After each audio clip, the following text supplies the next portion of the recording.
tuer un homme. Je ne connais ni son nom, ni son adresse, ni son apparence, mais je vais le trouver.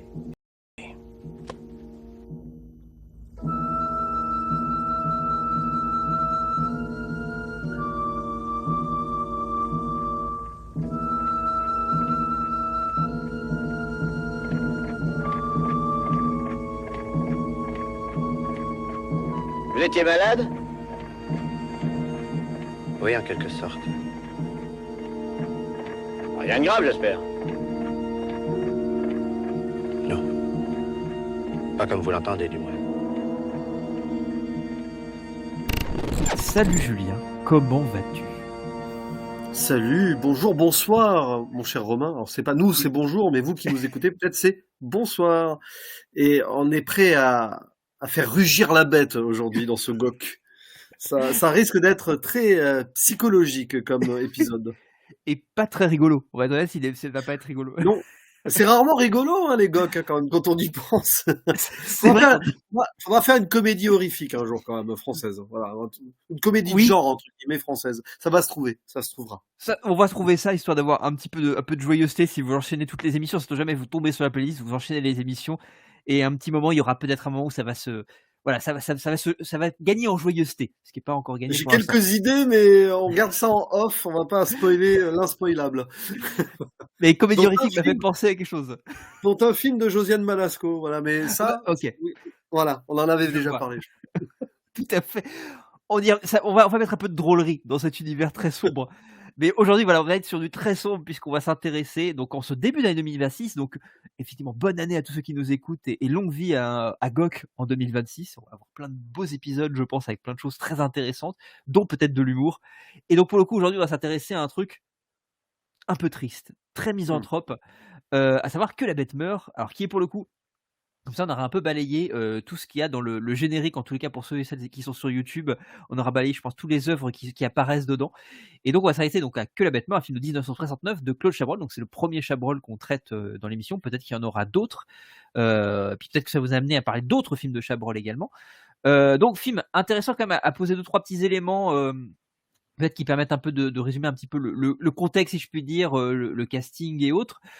C'est l'adaptation, c'est important, d'un roman de Nicholas Blake, qui a été, au passage, il y a quelques années, ça va être en 2021, puisqu'il y a une série britannique qui a adapté aussi Que la bête meurt, qui est une série en 5 épisodes, c'est une mini-série, donc c'est pas la seule adaptation du bouquin The Beast Must Die pour le coup de Nicholas Blake, pardon.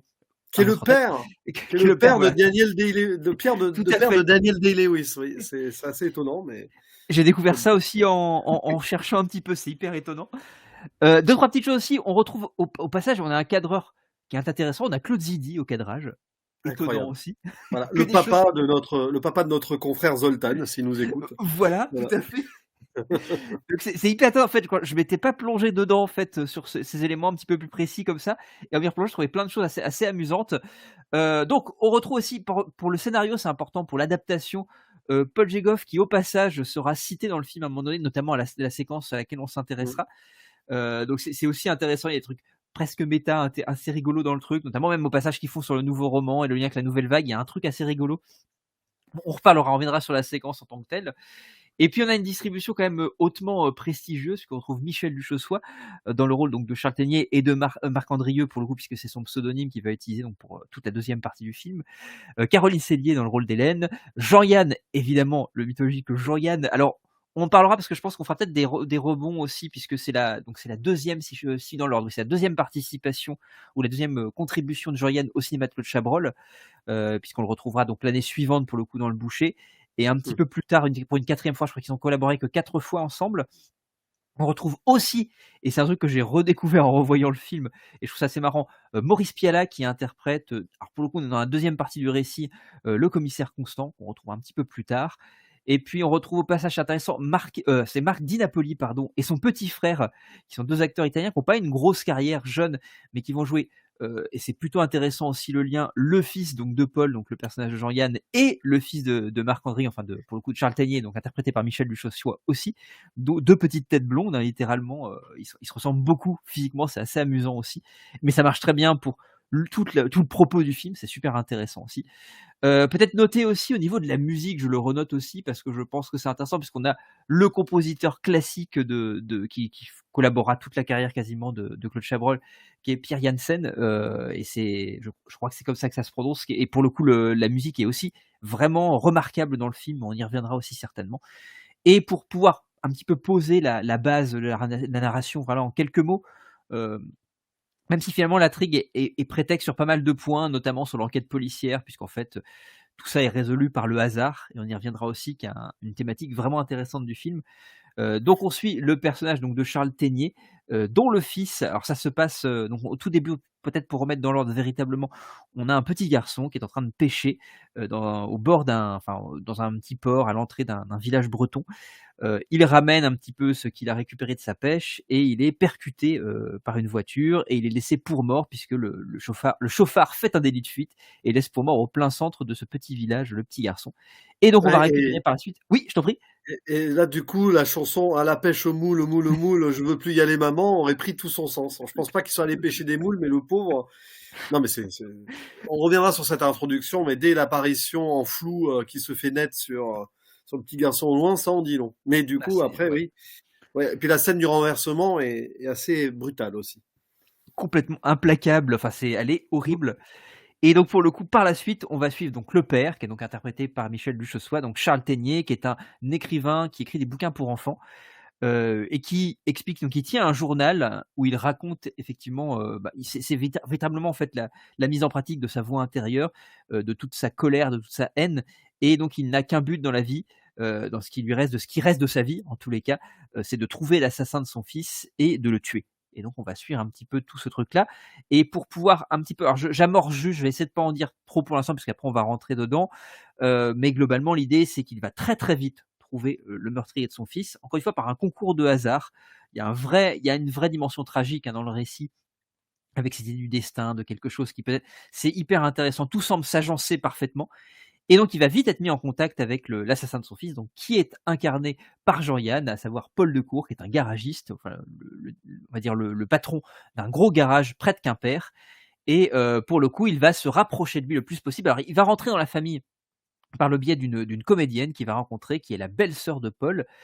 Donc pareil, tout ça, c'est dû à tous ces concours de hasard qui vont l'amener en fait tranquillement à Paul. Et donc il va décider, en rencontrant cette jeune femme, de s'immiscer dans la famille et puis de s'approcher le plus près possible de Paul pour pouvoir justement le tuer. Et au moment où il le tuera, il le regardera dans les yeux, il veut le voir agoniser, il veut le voir, voilà, pouvoir être le plus proche de lui possible pour pouvoir exercer sa vengeance. Voilà, on va faire ça. J'essaie de rester très flou, mais mine de rien, en fait, comme le face-à-face avec Paul est très très vite amorcé, en réalité, je préfère aller jusque-là, mais je vais m'arrêter ici. Alors, Les recherches continuent. ouais. Sans résultat, bien entendu. On a passé des annonces dans tout le pays pour inviter les gens à se faire connaître. Tous les garages ont été visités dans un rayon de 150 km. Le choc de la collision a sûrement endommagé le devant de la voiture.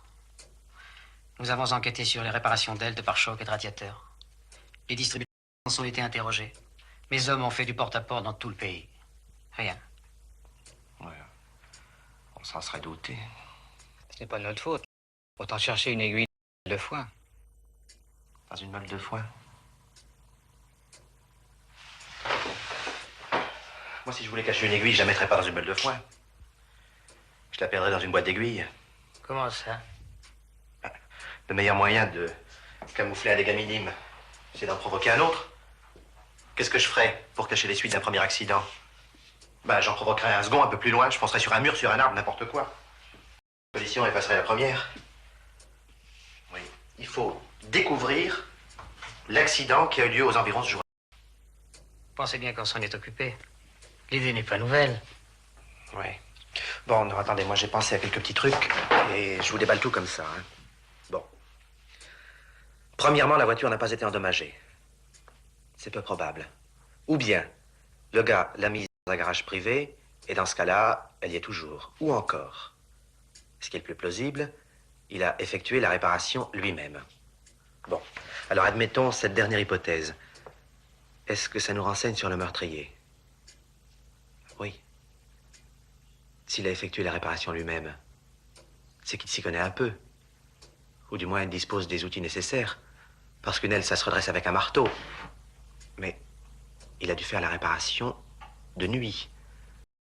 Parce que le martelage, la nuit, ça fait du boucan. Ça aurait réveillé les voisins. Une minute. Une aile, ça se démonte et puis ça se remplace. Justement, voilà, j'y viens.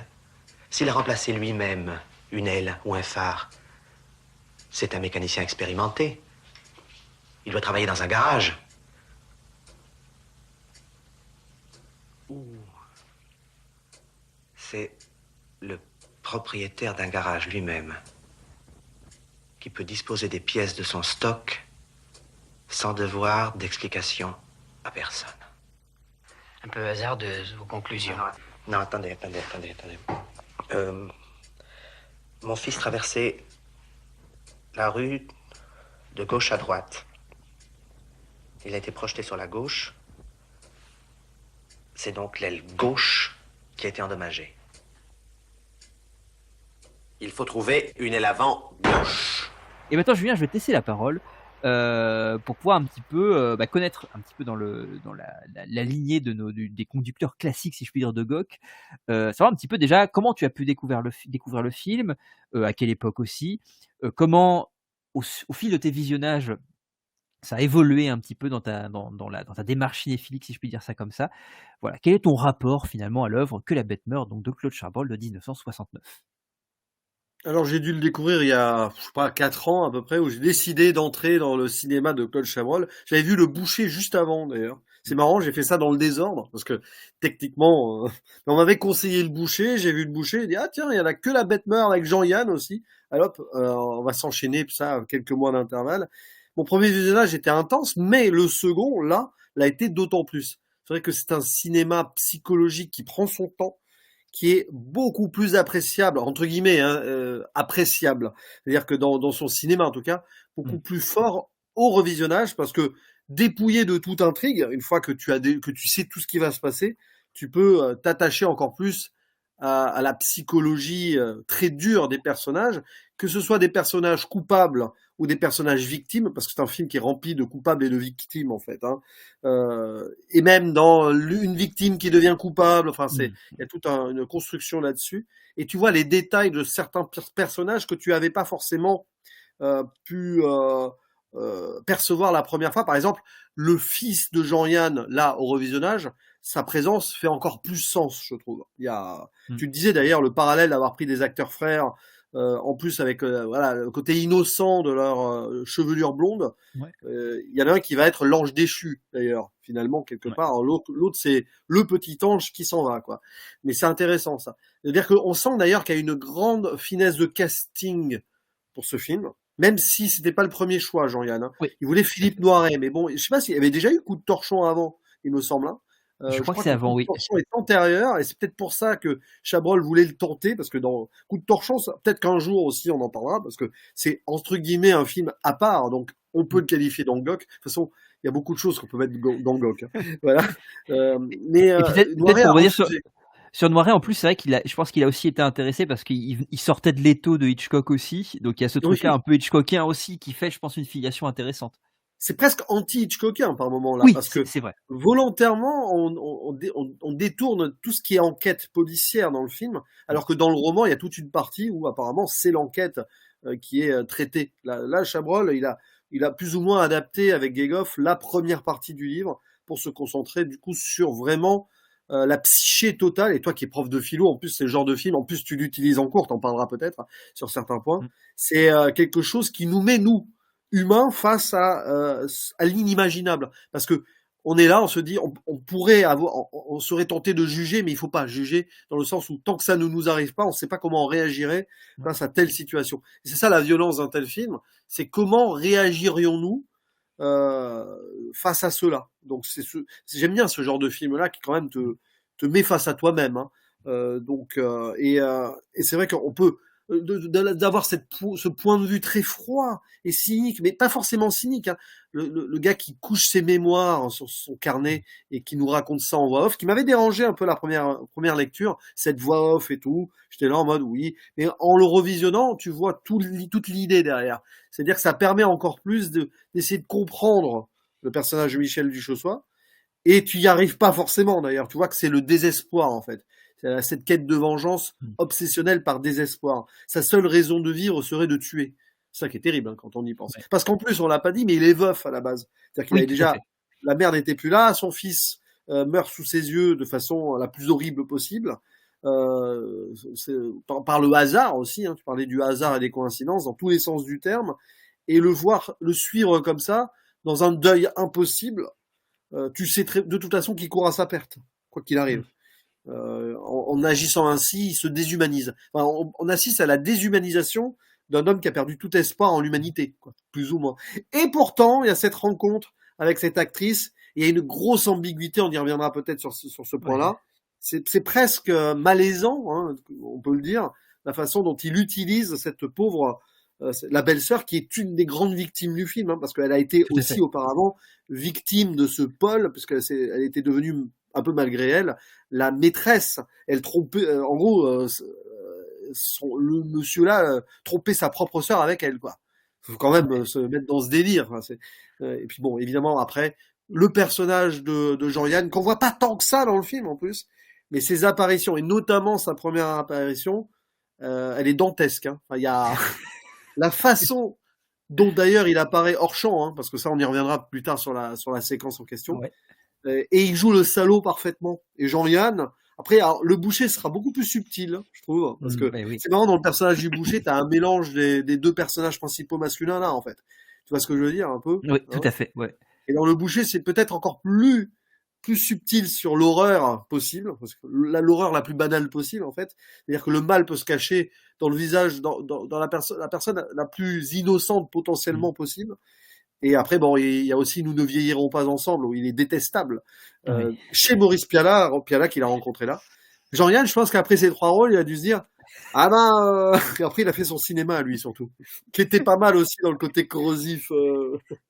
Enfin, c'était Jean-Yann, quoi. Avec ses sketchs déjà, Oui. tout ça. Il n'avait pas peur de se mettre à mal, j'ai envie de dire.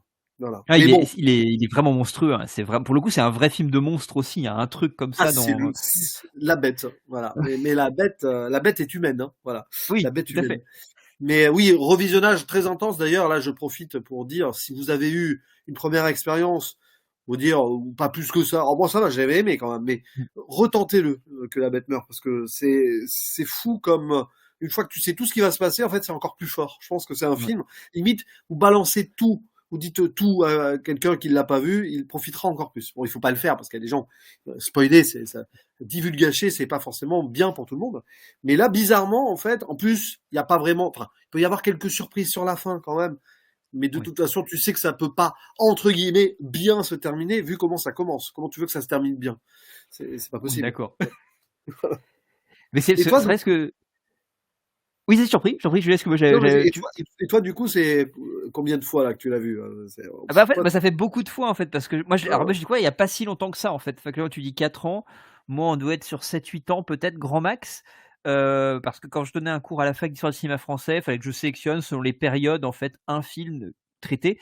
Et je me suis dit en fait, bah pourquoi pas aller vers des films que je ne connais pas ou que j'ai jamais vus. Et bon, et puis pour Chabrol, moi j'ai découvert Chabrol très jeune, mais j'ai découvert plutôt ses films dans les années 90. Je pense à des films comme La Cérémonie qui m'avaient énormément marqué quand j'étais très jeune. Et que bon, c'est un film que je trouve assez implacable aussi, extrêmement dur, avec toujours ses points d'humour. On y reviendra parce qu'il y a quand même des points d'humour dans que la bête meurt. Il y a des éléments qui c'est très très noir, c'est très au vitriol, mais il y a quand même de l'humour là-dedans. Et ça m'avait beaucoup marqué. Je pense vraiment à La Cérémonie. Hein. Je crois que c'est un truc qui m'a complètement retourné en fait quand je l'ai vu. Et donc pour le coup, voilà, je me dis, je vais me relancer parce que finalement Chabrol, j'en ai pas vu tant que ça. J'en ai vu 5-6, mais il y en a quand même énormément. Je me dis, bah, ça va être l'occasion de découvrir ça. Et donc je me suis lancé dessus. Et alors effectivement, le premier visage n'est pas un visage très agréable en fait. De toute façon, c'est un film qui par essence ne cherche pas à être agréable, il cherche à te mettre à mal, il cherche à te mettre dans une forme d'instabilité morale qui est quand même très très très malaisante. Mais la première fois en fait, étant donné tout ce qui se passe, on parlait de cette question du hasard, de cette destinée, si tu t'attelles à te dire je vais suivre un récit policier, il y a quelque chose effectivement dans son dépouillement du récit policier, tu le disais tout à l'heure, de presque anti-Hitchcockien, effectivement. Il y a un truc où tu peux avoir une certaine forme de frustration en fait, et pas savoir sur quel pied danser. Parce que le film ne te simplifie pas les choses, ne te facilite pas du tout le truc. Une fois que tu l'as vu une première fois et que tu le reparcours, ça devient vachement plus passionnant parce que comme tu le dis, on oublie en fait ce dépouillement-là et on l'accepte et on conserve, voilà, le film il est tel quel. la volonté, l'intention de Chabrol n'est pas de te servir un récit policier. C'est pas ce qui l'intéresse. Ce qui l'intéresse, encore une fois, c'est de suivre la trajectoire de ces personnages au cœur d'une intrigue, encore une fois, qui est finalement plutôt accessoire. Encore une fois, j'ai pas lu le bouquin, donc je sais pas exactement effectivement en quelle mesure le récit policier est développé ou pas.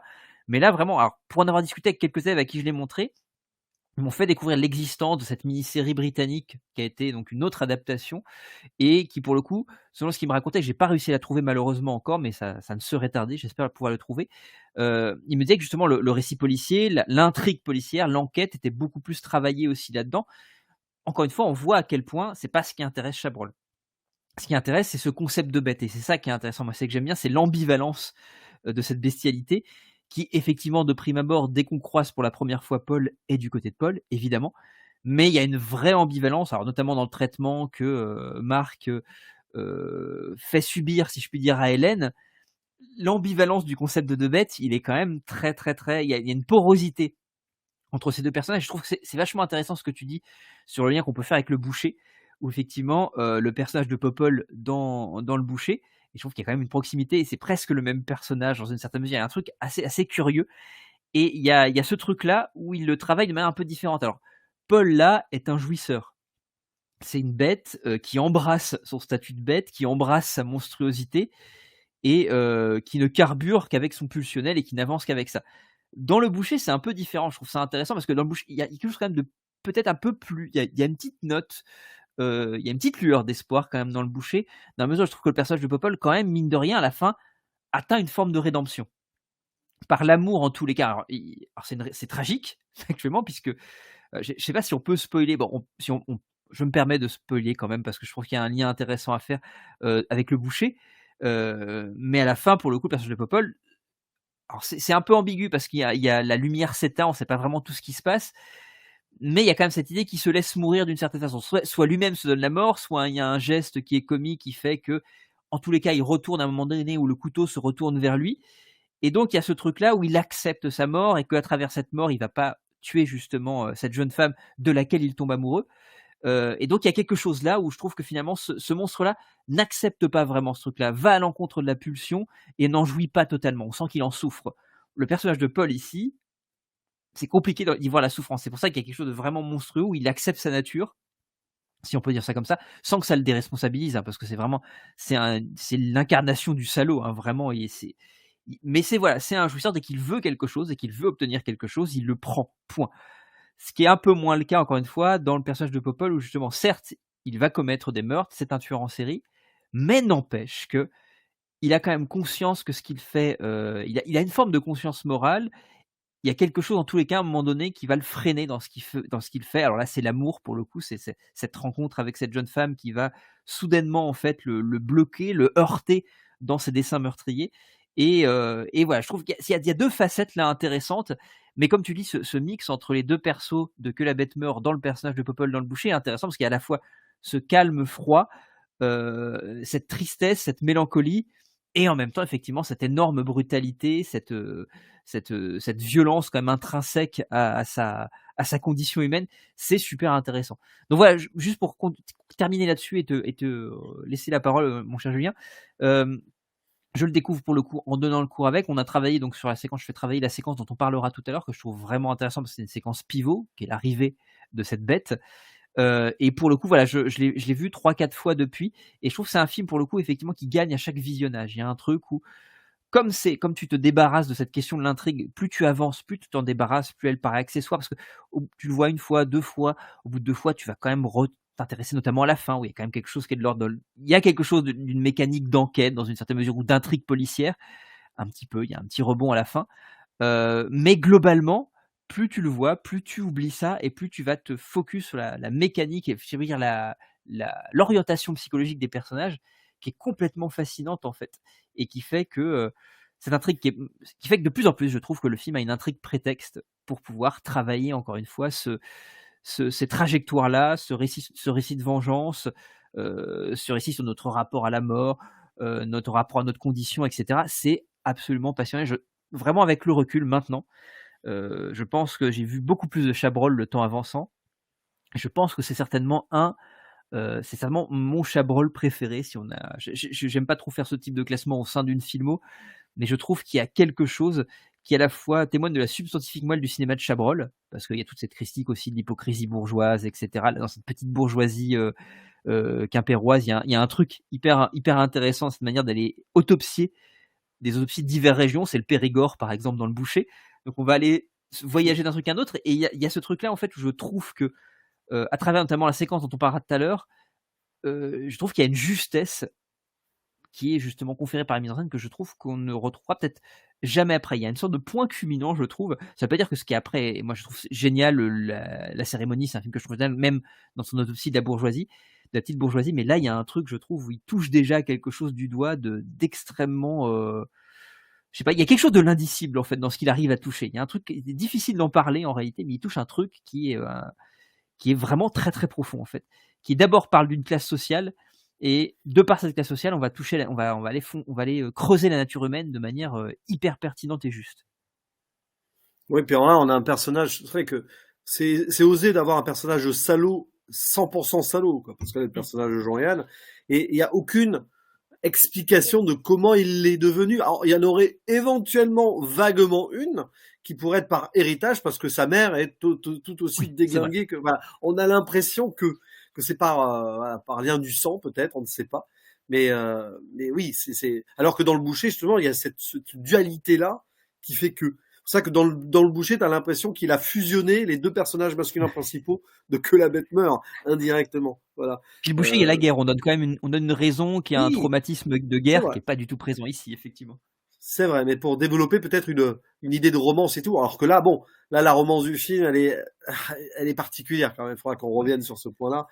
Moi, je suis très triste pour le personnage de Caroline Cellier, qui d'ailleurs nous a quittés il y a pas si longtemps que ça. Hein. Oui, c'est vrai. Parce que la pauvre, enfin, à un moment, il y a une scène horrible d'ailleurs qui appelle à la construction du monstre chez le personnage du Chaussois.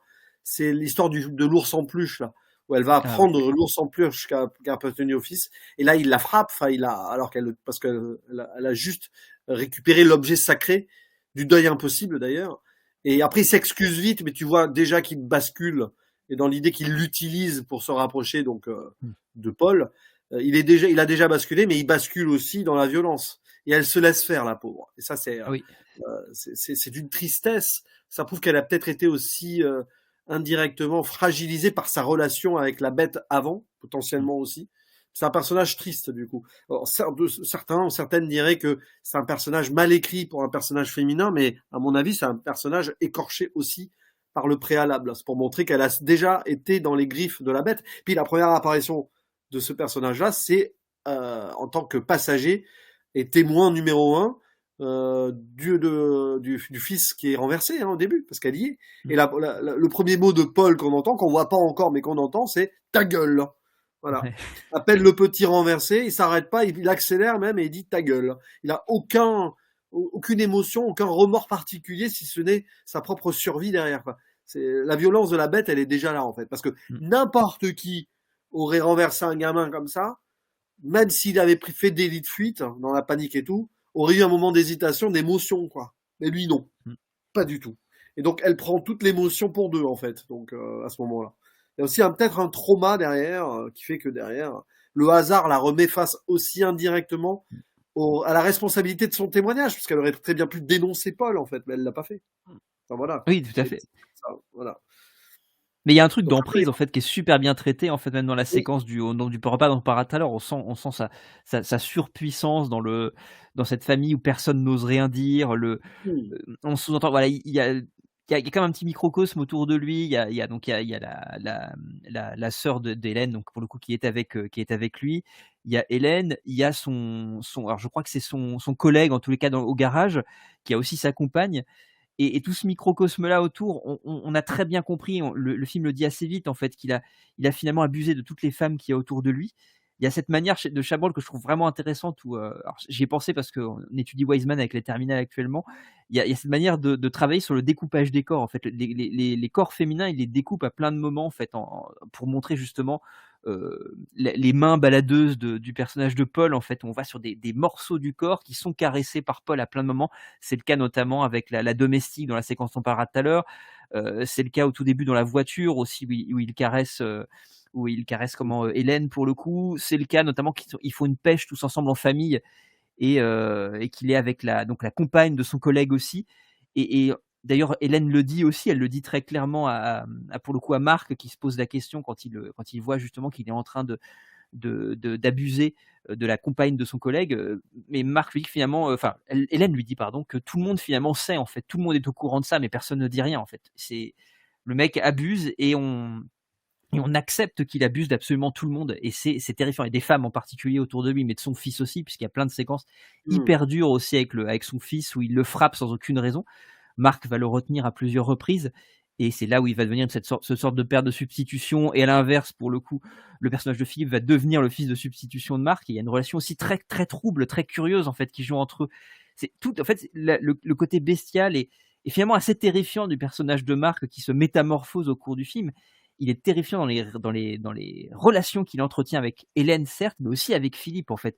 Moi, il y a plusieurs fois en revoyant le film où tu sais jamais non plus si avec Philippe il y a quelque chose effectivement qui lui rappelle effectivement un fils qu'il a perdu, évidemment, mais également ce truc où on ne sait pas à quel point il est dans la manipulation aussi avec Philippe, à quel point ce qui va advenir de Philippe et la décision que prend Philippe derrière n'est pas conditionné aussi par Marc. Il y a un truc très étrange qui joue aussi à ce niveau-là et qui est toujours hyper malaisant parce que c'est très compliqué. Il y a un truc au niveau de notre propension à nous identifier à un personnage qui est très difficile dans le film parce qu'on ne sait jamais jusqu'à quel point la personne qu'on a en face de nous, elle est compatible moralement pour qu'on puisse s'identifier à elle. Et c'est très compliqué parce que Marc, au bout d'un moment, tu peux plus le suivre. En fait, au début, tu le suis parce que tu compatis à sa peine, tu es en empathie avec lui, mais plus il avance dans son plan de vengeance, moins tu le suis. Et c'est très difficile l'identification est très complexe.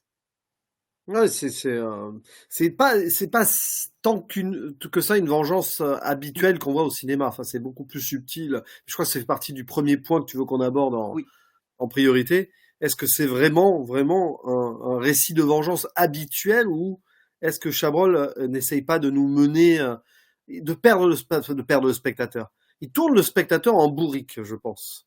Et après, on peut se poser plein de questions, en effet, sur qu'est-ce qu'il veut, qu'est-ce qui est de l'ordre du subconscient, du calculé, etc. Sachant qu'il écrit dans son journal quand même. Donc tu sens qu'il peut y avoir du calcul. Mais est-ce que tout ce qui est écrit dans son journal, nous l'avons, nous? On n'a pas accès à tout ce qu'il a écrit. C'est vrai. Voilà. Nous, on entend sa voix off de sa pensée-là, mais peut-être que ce qu'il a écrit dans le journal, c'est encore pire. Et peut-être que là, techniquement, il dit qu'il calculait tout même par rapport à sa relation avec la substitution de son fils. Enfin, et même nous, on se fait avoir en fait, parce que même je trouve que l'un des retournements en tout cas du film et dont on se rend compte avec la police, enfin avec pour le coup le personnage interprété par Maurice Pialat, c'est le fait que peut-être, dans un premier temps, c'est ce que on va dire suppose le commissaire, c'est de dire effectivement que ce journal n'a été écrit que pour être découvert. Et que ce n'est pas finalement ce dialogue intérieur, mais qu'en réalité, c'est simplement une pièce qui permet de l'innocenter. Et donc, même nous, à ce moment-là, et c'est là où je trouve que le film, à ce moment-là, là où le récit paraît finalement un peu accessoire, au niveau, j'entends en termes de son enquête policière, là, ce qui est très intéressant à ce moment-là, c'est que même moi, spectateur, je me suis fait avoir. J'ai quand même été manipulé. Et il y a un truc, il y a une révélation à ce moment-là qui est assez, moi, je trouve assez saisissante, en fait, et qui, à chaque fois que je le revois, je la prends différemment. C'est très étonnant, je trouve. Non, mais c'est vrai que cette histoire de journal, là, en plus, on en parlera, mais le journal qui est pour le coup le seul, enfin, qui a pu lire avant, donc la police, c'est Paul lui-même qui le découvre, parce que Paul va retourner la situation. Et d'ailleurs, c'est intéressant parce que Paul, il a l'air comme ça, tu sais, brut de décoffrage, un peu franchouillard, mais un peu bené et tout, pas du tout. Il a une emprise, une intelligence démoniaque en fait. C'est le malin en fait, quelque part. Il y a une incarnation diabolique parce qu'il a même un coup d'avance jusqu'à un certain point parce qu'il y a un truc qu'il va pas anticiper. Et ça, c'est intéressant. Il n'a pas vu venir le coup de comment ça va se terminer. Mais on voit qu'il maîtrise. Enfin, c'est pour ça qu'il a cette certitude, cette autosuffisance. Il a tellement l'habitude de tout dominer qui d'ailleurs, il a l'impression de dominer toute la situation jusqu'au moment où. Il y a même un moment où sur cette partie de pêche, il est à deux doigts. Il est à 2 doigts d'eux. Voilà. Scène très intéressante d'ailleurs. Mais qui est presque indirectement comique comme scène d'ailleurs, sa façon de tomber là. Ah, et tout. Il y a plein de passages comme ça, un peu étranges aussi. On est à la limite de la comédie. Mais tu parlais du journal, je trouve on reparlera de la séquence avec le repas. Donc quand il rencontre pour la première fois Marc, on achève le repas et on bascule sur la séquence juste après où donc pour le coup Marc est en train d'écrire dans son journal et puis il fait une sorte de longue énumération. C'était un salaud, un monstre, etc. Et il enchaîne tout le truc. Il y a une sorte de chute assez rigolote en fait. Mais c'est très noir pour le coup. Mais il y a un truc. Il y a pas mal de séquences comme ça, de transition entre séquences, qui créent des éléments presque humoristiques. Je pense notamment aussi à un moment donné où il y a cet interrogatoire, où il est interrogé à la toute fin par le commissaire Constant. Et donc il y a la mère de Paul qui passe son temps à insulter Marc parce qu'elle est convaincue que tout ça, c'est lui qui l'a fomenté. Et on a un basculement, la séquence se termine avec donc la mère de Paul qui insulte Marc. Cut, franche, et on bascule la séquence après, on est dans le commissariat. Et il y a 2 flics qui sont à l'entrée et qui sont en train de jouer au mot croisé. Et le mot c'est, alors je ne sais plus, sacré vache. Et donc on passe là-dessus, on passe de cette ou sale vache, ou je ne sais plus quel est le mot pour, en tout cas avec le lien qu'on Peau de fait avec vache, la non mère de c'est Pas peau de vache, non, je peau de sais vache, pas. vous savez quelque chose comme ça. Et donc Ah oui, non, en c'est 2 la lettres. description. Oui, voilà, peau de vache en 2 lettres. Alors, je sais plus quel mot. Pour le coup, c'est Io ce qu'il doit écrire dans les mots croisés. Et Ouais. c'est assez rigolo, en fait, le lien. Il y a pas mal de moments où il y a un lien qui se tisse entre 2 séquences et qui, pour le coup, témoigne de quelques petites saillies un petit peu humoristiques, assez rigolotes et assez savoureuses, en fait, qui marchent très très bien. Parce que le film, encore une fois, j'insiste sur le fait que je trouve qu'il n'est pas dénué d'humour, mais c'est un humour qui est très particulier, très à froid. Et qui est pour le coup qui renforce encore une fois le malaise de l'ensemble. En fait, c'est très très désagréable. Et je vais rebondir juste sur un truc que tu disais où tu disais effectivement il y a quelque chose qui est de l'ordre de la figure diabolique chez Paul, qui a effectivement toujours un coup d'avance. Et je trouve que justement ça contamine Marc au bout d'un moment, puisque comme on voit Paul qui est finalement beaucoup plus intelligent qu'il n'y paraît, il a prévu d'avance, il a lu le journal qu'il a volé. Et on se rend compte qu'en réalité, Marc avait encore un coup d'avance sur Paul, et donc ça crée quelque chose où ce côté diabolique est quasiment transmis à Marc à ce moment-là, comme si c'était cette figure diabolique qui vient aussi punir Paul aussi en fait de ce qu'il a commis. Il y a un truc très intéressant, mais c'est cette idée de transmission de la bête, de l'ambivalence de qui est la bête. Là, il y a aussi qui est le diable et qui est-ce qui fait payer à l'autre. C'est hyper intéressant encore une fois sur l'ambivalence des concepts. Ça n'a pas été bien difficile. La demoiselle n'est pas farouche, c'est le moins qu'on puisse dire. Pas bête non plus, contrairement à ce que je croyais. Il y a même en elle une finesse, une espèce de drôlerie. Jusqu'à présent, elle n'a pas sorti une seule bêtise. On se sent bien en sortant. C'est le meilleur restaurant de Paris, donc de France. On y reviendra. Oui, bien sûr. C'est merveilleux la façon dont il prépare cette cuisine, c'est étonnant. Par moments, elle semble s'interroger sur mes buts réels. Je m'amuse à faire durer le petit mystère. Je vais me permettre, Julien, parce que tu as commencé à aller là-dessus, de te proposer la première thématique. Et comme ça, je vais te laisser développer parce que tu avais commencé là-dessus sur la question de la vengeance. Alors, j'ai intitulé ça un archétype du récit de vengeance, point d'interrogation, puisque c'est un questionnement que voilà. Est-ce que tu considères que La Bête Noire est un film de vengeance en strict terme ou c'est autre chose, ou c'en est une mutation, une transformation, quelque chose comme ça? En tout cas, ça commence en tant que tel, hein, ça c'est sûr. Même la vengeance qui nous est présentée par écrit, par voix off, c'est assez évident, obsessionnel d'ailleurs. C'est ça qu'il dit à peu près au début, j'ai toute ma vie et toute la sienne. Ce qui veut dire, voilà, ça veut dire qu'il prendra le temps qu'il faut pour obtenir la vie de celui qui a tué son fils. Il ne lâchera jamais parce qu'il n'a plus rien à perdre. Il est seul, il n'a plus de femme, il n'a plus de fils. Donc pendant 3 mois, il va enquêter de partout, à sillonner les routes comme ça en mode au hasard des choses, et en effet il tombera après. Donc oui, il y a l'archétype là, mais une fois face à son bourreau et sa victime, parce que c'est à la fois ça, c'est à la fois son bourreau et sa victime potentielle, et c'est là où ça va être plus compliqué. Par contre, il va utiliser des techniques en se rapprochant, en utilisant une femme pour se rapprocher du beau-frère de celle-ci, tout ça. Donc c'est se rapprocher du fils à quel dessein, comme tu le disais. On a un archétype de vengeance qui déshumanise, mais arrivé à un certain point, et surtout vers la conclusion, on se rend compte que c'est plus compliqué que ça. C'est-à-dire que la situation le dépasse et lui échappe complètement. C'est-à-dire que l'archétype même de la vengeance est là, mais très vite, le récit de vengeance, d'ailleurs, va prendre quelques petites tournures de hasard ironique comme ce moment sur la falaise où il a largement le temps de le tuer s'il veut là. Il peut. En plus, c'est du pain béni. Il peut faire passer ça pour un accident, ce qui aurait été à moitié un accident parce que cette scène elle est remarquable. C'est-à-dire que il se retourne vers le personnage de Jean-Yann qui recule et qui tombe. On sait pas, sur ce moment, tu dis c'est volontaire et c'est qu'à la falaise derrière ou c'est juste un hasard et il lui fait peur. On se pose la question. Et là, il a plus qu'à lui marcher sur les doigts en fait. Il va chercher une pierre ou je sais pas quoi. Il marche sur les doigts, il se casse il se tue. Non. Et pourtant, il voit les autres arriver, mais ils sont assez loin. Il peut agir. Mais il le fait pas. C'est comme si à ce moment-là, il se disait, je sais pas, hein, mais c'est comme s'il se disait, bon, c'est risqué ou c'est trop doux comme mort pour lui peut-être. Parce que c'est vrai que pour le coup, bon, trop doux, oui ou non, parce que à mon avis, tu dois bien souffrir quand même en tombant d'une falaise. Manque de bol, peut-être, il finirait tétraplégique en bas, donc c'est pas forcément mieux. Mais c'est bizarre qu'il soit pris d'un doute comme ça. Après, il y a peut-être cette recherche d'être très proche de lui aussi et d'être le plus proche possible. Il se dit, je suis peut-être pas encore suffisamment proche de lui. Parce qu'ils se tutoient pas encore, notamment il y a quand même un passage où ils sont traités des bateaux quand ils vont choisir le bateau pour aller en mer. Il y a ce truc-là avec le tutoiement, il y a un basculement au moment où il dit finalement je peux te tutoyer, ou je sais plus dans quel sens ils le disent, mais ils sont peut-être pas suffisamment assez proches, parce qu'il y a quand même cette idée d'aller le plus proche possible de cette bête pour pouvoir la regarder dans les yeux et la tuer à ce moment-là.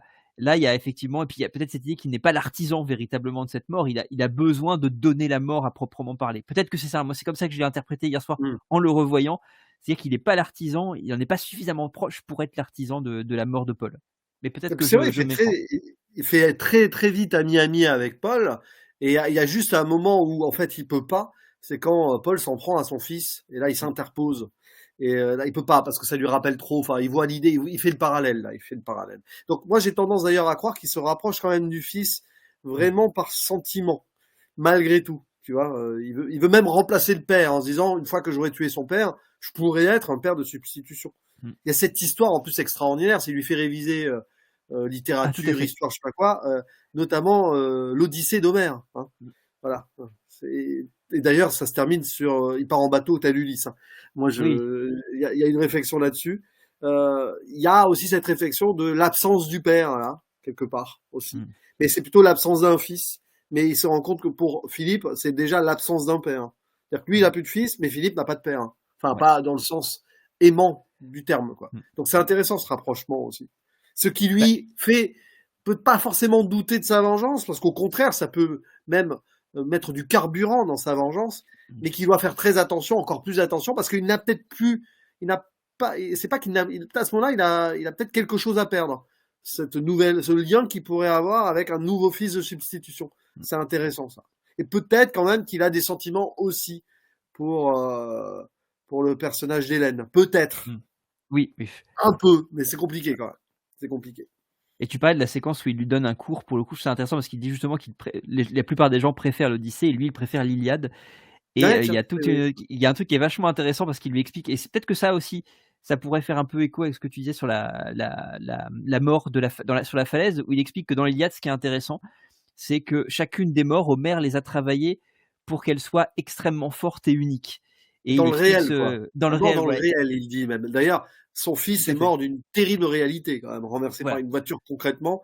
Et là, c'est vrai qu'il veut une mort, il veut pas une mort hasard, machin, il veut vraiment la mort brute, quoi. C'est vrai que là, c'est intéressant sur ce plan-là. Et c'est vrai qu'il préfère l'Iliade, on est plus dans une forme d'Iliade là, et finalement, il choisira plutôt l'Odyssée à la fin, quand même. À terme, voilà. Ou pas, parce que c'est plutôt le départ, alors que là, c'est le retour, l'Odyssée. D'ailleurs, c'est vrai. On va bientôt la voir avec Christopher Nolan au cinéma. C'est de bon ton. Totalement, des raccords. Mais c'est vrai qu'il explique tout ce truc avec la lance qui perce la tête. C'est Diomède, je crois, qui perce la tête de je ne sais plus qui. Et la lance lui ressort par la bouche. Et donc, il y a cette idée où alors, je sais plus comment c'est exprimé dans l'Iliade, mais la lance lui ressort, la lame de fer lui ressort par la bouche. Et donc, ça lui fait une langue en métal. Et voilà, il y a cette idée-là d'avoir quelque chose, une mort qui est extrêmement singulière, très ancrée, tu le dis très bien dans le réel, comme effectivement la mort d'Autriche. Alors, c'est vrai qu'on n'a pas parlé. Je fais juste une petite parenthèse parce que comme on parle on parle vraiment de la question de la vengeance. Ce qui est important dans un film de vengeance, quand même, dans l'archétype du film de vengeance, c'est que l'élément qui va déclencher la vengeance, donc la perte du proche, c'est une séquence qui est souvent importante parce qu'elle est forte, traumatique, et elle va susciter l'adhésion du spectateur pour pouvoir justement légitimer ou pas la vengeance du personnage principal. Qu'est-ce que tu pourrais dire justement rapidement, même si c'est un petit peu sur cette séquence, un petit peu dont tu as un petit peu parlé, de la mort du fils de Marc, pour revenir au tout début. Tu en as déjà un petit peu parlé, hein, mais comment tu la ressens cette séquence-là, la mort de ce petit garçon? Elle est brillamment gérée par le montage, surtout. Mm. C'est-à-dire que dans le montage assez saccadé, qui quand même nous renvoie à la brutalité de la scène, d'autant plus que Chabrol il est un peu sadique, hein, Chabrol, sur ce début. Totalement. Il y a tranquillement, on voit le petit garçon qui s'amuse sur sa plage en train de pêcher, mais très vite avec cette image floue qui capte au loin, qui se fait naître derrière, qui fait le point. Tiens, on fait le point sur ce qui va être un petit peu malheureusement l'élément dramatique d'emblée. Après, tu as une musique classique triste en montage avec la voiture sur la route. Tu as un montage avec la musique classique funeste qui amène la mort. C'est génialement géré, ça. C'est pas évident. C'est assez rare, ce genre de montage où tu as une musique sur une partie du montage, la musique se coupe donc il y a le cut sur l'enfant et tout. Montage parallèle, quoi, pour préparer la tragédie. Puis la caméra embarquée où on voit déjà le libidineux mascu Popol qui, on va dire, a l'emprise sur Hélène. Et puis évidemment, arrivé au village, en plus t'as l'église qui sonne le glas, littéralement. Et il est vraiment dans les gros symboles, mais c'est ça qui est intéressant. Chabrol, il joue là-dessus. Il va à fond dans le truc pour après nous choquer encore plus parce que tu vas voir ce film sans rien savoir. Imagine, t'es devant ces images, tu peux sentir le coup venir, et c'est encore plus brutal le moment où il le renverse, quoi. Puis le fameux ta gueule, quoi. Le seul truc qu'on entend, c'est Ouais. ta gueule. Elle crie, c'est normal, c'est horrible ce qui se passe. Et lui dit ta gueule. Voilà, c'est le gars sans émotion, comme si voilà. Et puis après, évidemment, le père qui arrive. En fait, elle est longue cette séquence d'introduction. Elle est terrible parce que je crois qu'il y a un cimetière à côté en plus. Oui, en plus, Il tout à fait. me semble qu'il y a le cimetière en fond. Il découvre le cadavre comme ça. C'est presque une ironie, c'est de l'humour noir indirectement là aussi de la part de Chabrol. Et après, tu as même une ellipse très rapide où on voit le corps qui n'est plus là, mais la craie autour avec le sang qui est resté. Oui, tout à fait.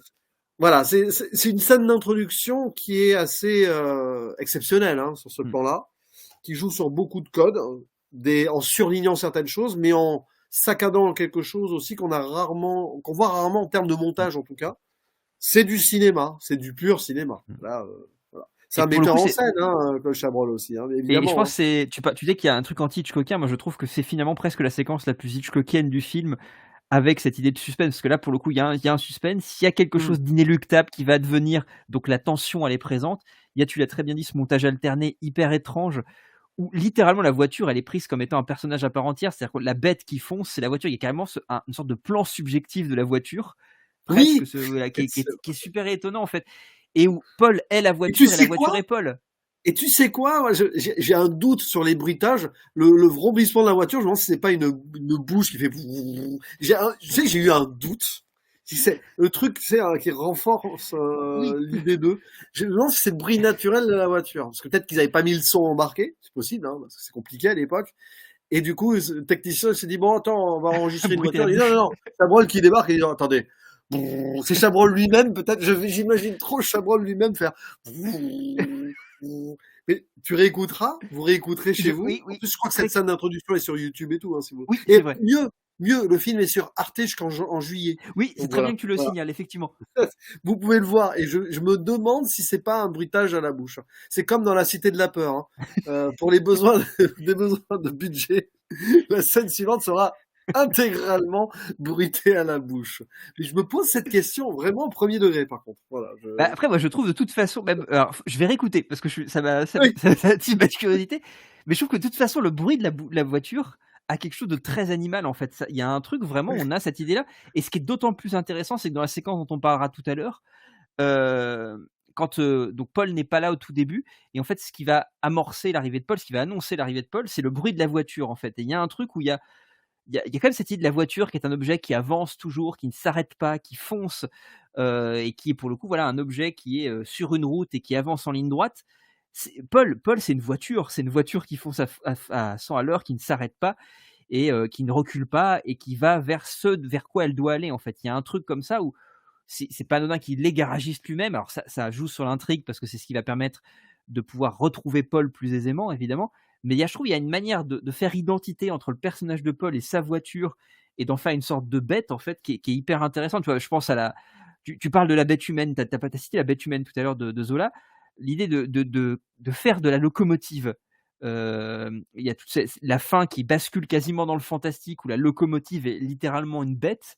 Il y a un truc comme ça ici. C'est évident que Chabrol a lu Zola, évidemment. Et je pense que dans ces émanations un petit peu qu'il y a au final de la bête humaine, un petit peu fantastique, où encore une fois, la locomotive devient un monstre, devient une bête, devient la bête. Il y a un truc comme ça avec la voiture que je trouve super aussi.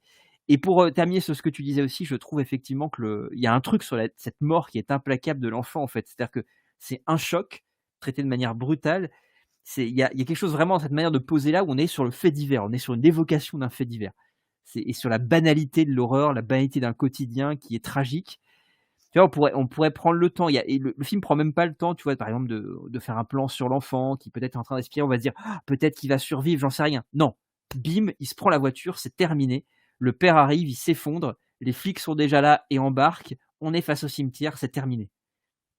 Et c'est terrifiant. Il y a un truc vraiment, moi je trouve, de l'évocation du fait divers, du quasi-documentaire en fait, quand on suit l'enfant. Là où on est presque sur quelque chose d'une sorte d'évocation presque fantastique de la voiture au sens bestial, quand on suit le petit garçon dans ce montage alterné, on est sur une approche très documentaire en fait. Et c'est ce qui rend ça terrifiant, je trouve.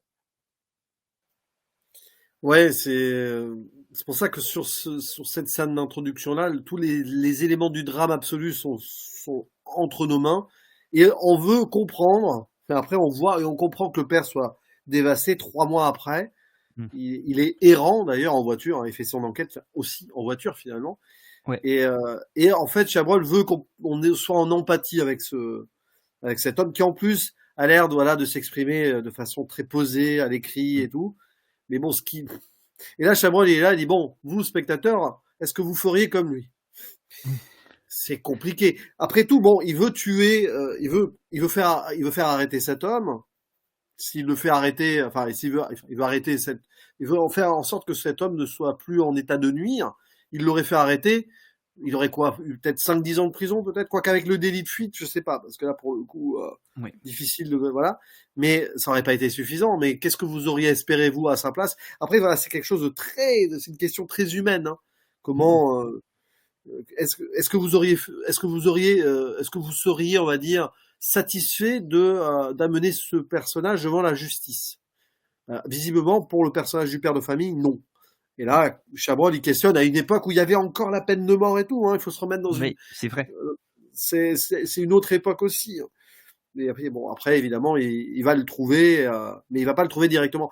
Tout à l'heure, on en parlait, mais en fait, Jean-Yann n'apparaît qu'après 40 minutes de film environ, hein. C'est vrai aussi. C'est une longue mise en place. Il fait durer son plaisir. Il fait réchauffer le plat très lentement, le Chabrol. Là, on est allé au-delà de l'apéro. Et avec ça, tout ça, le ragoût a intérêt à être bon. Pour faire écho avec la scène dont on parlera après. Le fameux ragoût de viande de boucher, n'est-ce pas? Mais pour toi, c'est l'archétype qui bascule à un moment ou pas aussi? Parce que on part d'un archétype toujours, sur ce genre de film en plus. Mais Chabrol le bascule à sa façon quand même. À sa sauce, c'est le cas de le dire. Ah bah en fait il l'explose complètement en fait, c'est-à-dire que je pense effectivement tu le dis très bien au début dans une sorte de récit de vengeance assez classique. Et classique, j'ai bien utilisé classique parce qu'en fait toute la question, il y a la tragédie qui est présente au sens très classique du terme. Il parle de mère aussi au sens très classique du terme, si je puis dire ça comme ça. Le film parle de raison et de passion parce que tu disais qu'il est très posé. Paul dans un premier temps est un individu qui envisage la vengeance de manière profondément rationnelle. Il y a un truc très rationnel dans son déroulé de trucs, dans ce qu'il a organisé. Et à côté de ça, on a un être qui est Paul, qui est un être qui est tout passion, qui est tout pulsion en fait. Donc cette dichotomie entre passion et raison, elle est hyper présente dans le film. Et en fait, on se rend compte très vite que passion et raison sont deux concepts qui sont extrêmement poreux l'un envers l'autre et qu'on peut très vite basculer l'un à l'autre. Et c'est super intéressant. Pour revenir à ça, effectivement, à la question que tu posais, oui, je trouve qu'en fait, il explose en fait la dynamique du film de vengeance plus classique, si je puis dire, parce qu'en fait, je trouve la démarche qu'il fait, c'est qu'il te donne jamais ce que tu es venu. C'est pour ça que c'est déstabilisant au début. Il te donne jamais ce que tu es venu voir. En fait, il y a ce truc-là, en fait, où il n'y a pas de brosser dans le sens du poil. Il te fait confiance et en même temps, il veut te brutaliser en te mettant dans un cadre qui est, on va dire, de prime abord plutôt confortable, au sens où tu connais les tropes du film de vengeance. Mais en réalité, je dirais juste que tu parles de l'apparition de Paul. Je pense qu'au bout de 40 minutes, quand Paul apparaît, je pense que c'est un moment où il brise en fait la dynamique du film de vengeance. Parce qu'au début, dans tout film de vengeance, on a effectivement cette enquête, on va essayer de retrouver la personne qui nous a lésés et donc pour pouvoir exercer notre vengeance sur elle. Et après, la vengeance s'exerce dans un second temps. Là, on a toute l'enquête, mais finalement qui est assez courte et finalement peut-être assez, encore une fois, expurgée en fait de tout ce qui ferait un récit d'enquête un peu tortueux. On l'a pas ça. Et direct derrière, clac, on casse la dynamique. On n'est plus dans un récit de vengeance à proprement parler. On est dans une chronique de meurtre, si on fait ça un peu grossièrement, qui se part d'une sorte de récit, encore une fois, de vengeance qui n'en est pas vraiment un. Et je trouve qu'il y a ce truc-là, vraiment, en fait, où il dynamite complètement ce type de récit archétypal, tout en l'utilisant quand même, parce que je pense, le récit de vengeance, et tu me diras ce que tu en penses, mais c'est peut-être le récit archétypal le plus engageant. Il y a un truc de très engageant dedans, parce que comme tu disais tout à l'heure, on s'est tous posé la question de si il arrivait quelque chose à un de nos proches, qu'est-ce qu'on ferait? Est-ce qu'on irait jusqu'à... est-ce qu'on ferait confiance à la justice et on emmènerait la personne jusqu'à la justice, ou est-ce qu'on exercerait cette vengeance? C'est une dichotomie très humaine, parce que, encore une fois, c'est la distinction entre passion et raison, entre, on fait quelque chose, donc par passion, immédiatement, je vais me venger, ou alors est-ce que je laisse passer la question de la raison et je laisse la justice faire tampon et susciter un jugement juste. Donc c'est super intéressant en fait, effectivement, là-dessus. C'est très engageant, je trouve, intellectuellement et moralement, globalement. Mais on développera ça dans l'analyse Oui. de la séquence tout à l'heure, parce que Paul, paradoxalement, il représente le réel, le trépied sur terre. Oui. Grossier certes, certainement méchant oui, mais il ramène à une réalité sordide et sombre, peut-être, voilà, d'une certaine manière. Voilà, le goût du ragoût. Il vient interrompre une conversation qui est quand même très bobo, ça on y reviendra après, qui paraît surtout enfin, c'est pas très intéressant, tu vois ce que je veux dire, mais bon. Ah oui, c'est complètement hors sol. Voilà, C'est ça. Et par contre, en plus, la terrible réalité, c'est lui qui amène la mort. C'est-à-dire que lui, c'est le physiquement réel et tout, qui fait d'ailleurs qu'il est le contrepoint terrible de notre cher Duchossois, qui lui est totalement dans un ailleurs, dans un deuil impossible, et qui fantasme une vengeance. Et pendant une partie du film, il sait pas s'il pourra aller au bout. Enfin, il ne vit plus, quoi. Il est dans sa mélancolie absolue et il erre littéralement sur les routes à la recherche d'indices, quoi. C'est intéressant, ça. C'est-à-dire que l'ancrage dans le réel montre la brutalité brute, en fait, des choses. Et c'est intéressant de voir comment Chabrol traite ça aussi. C'est pour ça que c'est un film très misanthrope et sombre, quand même. C'est-à-dire que le concret et le réel dans le film, tout ce qui est en rapport au concret et au réel, c'est pas joyeux, quoi. Non, c'est très... Dans le film, il y a rien de, il y a rien de joyeux en fait dans le film. Hein. De toute façon, allez trouver de la joie et de la bonne humeur dans le film, à part sur des moments d'humour et tout, mais c'est très factice en fait. Oui. C'est intéressant. Ça joue sur les faux semblants aussi, beaucoup de faux semblants dans des discussions. On y reviendra sur la discussion quand Michel Duchossois arrive dans cette famille. Bon, c'est voilà, c'est no comment, mais c'est amusant. C'est presque une façon que Chabrol a d'auto presque critiquer sa famille de la Nouvelle Vague et des cahiers. C'est hyper drôle ça. Mais est-ce qu'en 69 il voulait pas s'en détacher un peu justement de tout ça? C'est une bonne question ça. Ah, on est à la fin. Faudrait demander à Samir qui s'y connaît sûrement très bien. Voilà, c'est possible. Surtout qu'on est à la fin de la période, Chabrol l'a ouverte quand même officiellement. Enfin, officiellement. C'est ce que les commentateurs disent avec le beau Serge en 57. Donc, il a ouvert le truc et c'est presque effectivement comme s'il y avait un truc où il clôt quelque chose, peut-être. Où il passe à autre chose. Au-delà du rejet, voilà, passer à autre chose, d'autant plus qu'il utilise Piala dans le film, dont il avait aimé L'Enfance nue, sorti L'Enfance nue, tiens, justement, juste avant. Et Piala, lui, il a voulu être alternatif à cette nouvelle vague. Hein. Il n'était pas reconnu. Pourtant, il a fait sa propre nouvelle vague à lui indirectement, Piala, d'une autre manière, avec des films très bruts, très incisifs, très très sombres aussi. Hein, tout aussi sombre. Ouais. C'est La Gueule ouverte aussi, qui est sorti à peu près après, là, juste après. Il faut se le farcir, ce genre de film. Dans la violence absolue de la mort et tout. Nous ne vieillirons pas ensemble, tout ça. Oui. C'est intéressant que Piala soit là, au moment où Chabrol semble regarder avec ironie cette période qui l'a rendu célèbre, on va dire, dans le cinéma français. Et je ne sais pas quelles étaient ses relations à l'époque avec Godard et tout, sachant que Jean-Yann avait joué pour Godard peu avant dans Week-end. Hein. C'est vrai, tout à fait. Voilà. Non, mais c'est intéressant. Faudrait voir si, à l'époque, les Chabrol, Truffaut, Godard étaient encore très très proches, où ça commençait un petit peu à vivoter chacun dans son coin. Oui, c'est intéressant comme ça. Alors, On demandera à justement, Samir, de venir à ce timecode au moins pour. ce serait intéressant d'avoir son avis, justement. C'est ce que j'allais dire, justement. On va en parler à Samir. Je serais Voilà. curieux d'avoir son avis. Alors, ce que je propose, c'est peut-être la deuxième thématique. Alors, en fait, on a déjà dit beaucoup de choses sur celle-ci, donc peut-être qu'on va arriver un peu plus vite à la séquence. Mais je t'avais proposé des monstres et des hommes, mais on en a beaucoup parlé quand même déjà aussi.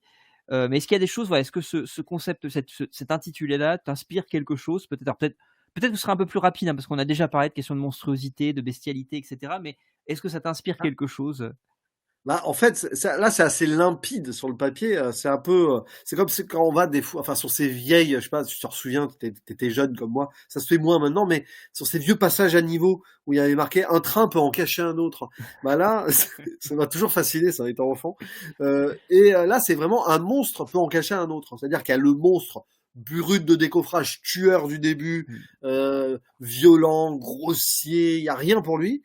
Mais derrière, face à cette monstruosité de laquelle on veut se venger, il y a la construction d'un autre monstre par désespoir et par vengeance. Je pense que c'est ça qui est passionnant aussi. C'est-à-dire que des monstres, il y en a de plusieurs facettes.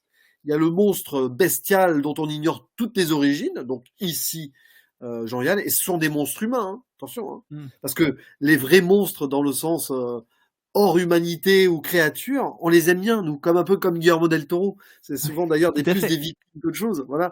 Guillermo del Toro, tu le mets devant ce film, ça manque de petites créatures gentilles. Il aurait mis une créature qui aurait été adorable, lui. Là. C'est peut-être l'ours en peluche, d'ailleurs. C'est peut-être l'ours en peluche. Non, mais voilà, il y a le monstre de brut, de décoffrage presque infernal de base, construit peut-être par cette bourgeoisie provençale qu'il a érigé à ce rang de notable local. On sent qu'il tire les ficelles avec son garage. Enfin, il doit avoir. Voilà. C'est pas loin d'ailleurs de ce qu'on avait fait avec la Traque. Hein, rappelle-toi, la Traque. Oui, c'est vrai. C'est le même genre de petite bourgeoisie. Il aurait pu être parmi les personnages de la Traque, hein, Paul Jean-Yann. Totalement, totalement. Il était totalement dedans. Et en face, t'as ce gentil père de famille qui en plus a souffert, perdu sa femme et qui maintenant perd son fils. Qui va, même le gars le plus honnête potentiellement, il écrit des contes pour enfants, quoi. Il peut pas y avoir plus gentil que ça sur le papier. Voilà. Et ben, il va lui aussi se déconstruire dans l'humanité pour se construire en monstre. Donc c'est ça, des monstres et des hommes. Et des hommes avec un H majuscule et un H minuscule aussi. Voilà. C'est ça aussi que potentiellement le troisième monstre qui pourrait se créer, le fils de Paul, qui pourrait lui aussi par héritage, d'ailleurs à un moment il parle des liens du sang, il se dégoûte lui-même d'être le fils de ce père-là, et il veut tuer son père, et là-dessus, rien qu'en ayant cette idée, il devient un monstre aussi, par filiation. C'est terrible quand même. Enfin, en fait, il y a 3 styles de monstres dans le film, quoi, quelque part. Bah, c'est vrai qu'il y a le monstre. Bon, Paul, c'est vraiment le monstre manifeste. Si on prend, je prends juste des concepts freudiens, mais que je trouve intéressant pour ça. Il y a le monstre manifeste, vraiment, et il y a le monstre latent en fait, qui est le monstre qui est chez chacun d'entre nous et qui est vraiment là, présent, et qui peut basculer à un moment donné. Il y a une forme d'équilibre. Bon, c'est l'abject, hein, c'est ce truc-là en fait. Et je trouve que c'est intéressant de travailler justement l'hypocrisie de cette bourgeoisie en montrant justement que cette bourgeoisie très lisse, où effectivement on va revenir avec la séquence, on parle de culture. Mais sans vraiment s'y intéresser, sans vraiment la comprendre. Voilà, on parle de culture dans une sorte de petit dîner mondain.